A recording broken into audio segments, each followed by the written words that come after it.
একই বাজারের দর অগ্নিমূল্য, তারপর মাটিতে গড়াগড়ি খাচ্ছে সবজি। আসলে গন্ডগোলের সূত্রপাত ঝাড়গ্রাম স্টেশন চত্বরে সবজি বাজার বসাকে কেন্দ্র করে। শুক্রবার সকালে প্রতিদিনের মতোই সবজি বিক্রির উদ্দেশ্যে স্টেশন সংলগ্ন এলাকায় এসেছিলেন ব্যবসায়ীরা। অভিযোগ, সেখানে পৌঁছতেই আরপিএফ এর তরফে বাধা দেওয়া হয়। নোটিশ ছাড়াই উচ্ছেদ নিয়ে তীব্র প্রতিবাদ জানায় সবজি ব্যবসায়ীরা। রাস্তার উপর সবজি ফেলে অবস্থান বিক্ষোভে সরব হন তারা। পুলিশ আমাদের এখানে ভেতরে দোকান রাখাতে দিচ্ছে না, মাল নিয়ে যেতে দিচ্ছে না, এই জন্য আমাদের অবরোধ। সবজি ফেলে আরপিএফ আমাদের আগে থেকে কোনো জানায়নি, কোনো নোটিশ করেনি যে এখানে ব্যবসা বন্ধ হবে। হঠাৎ করে আজকে দেখছে যে আমাদের ব্যারিকেড থেকে পুরো ঘিরে দিচ্ছে, ব্যবসা করতে দিচ্ছে না। উল্লেখ্য, ঝাড়গ্রাম স্টেশনকে অমৃত ভারত স্টেশন করার লক্ষ্যে সেখানে রেলের কাজ শুরু হয়েছে।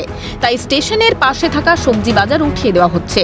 ব্যবসায়ীদের প্রশ্ন, এতদিনের সবজি বাজার কোনো রকম নোটিশ ছাড়া কেন উচ্ছেদ করা হচ্ছে? এখন কিভাবে চলবে সংসার খরচ? ভেবে কুল পাচ্ছেন না সবজি ব্যবসায়ীরা। পুনর্বাসনেরও দাবি জানিয়েছেন তারা। আমাদেরকে এখানে আরপিএফ এখানে গেট ঘিরে দিয়েছে, ব্যারিকেড করে দিয়েছে। সকাল থেকে কোনো মাল বিক্রি করতে দিচ্ছে না। চাষি আসছে, চাষি ঘুরে যাচ্ছে, অথচ আজকে যে মালগুলো চাষি তুলে নিয়ে এসছে সেগুলোও নষ্ট হচ্ছে। তো এখানে আমাদের উপায় কি? এখানে যারা আমরা পরিকর্ম করে খাই, আমাদের পেট চলে, রুজি রোজগার, এটাই তো আমাদের সব কিছু। যদি এখানে বাধা পড়ে যায় তাহলে আমাদের সংসার চলবে কি করে, আমরা খাবো কি করে? আমরা চাইছি আমাদের একটা পুনর্বাসন দেওয়া হোক। পুনর্বাসন দিয়ে এই যে এখানে ওনারা বলছে আমরা উন্নয়নের সাথে আছি, কিন্তু এখন যে এইভাবে যে উন্নয়ন যদি হয়, আজকে একটা আড়তে 5,000 চাষি থাকে, তাহলে এতগুলো আড়তের কত চাষি, কতগুলো ফ্যামিলি হতে পারে?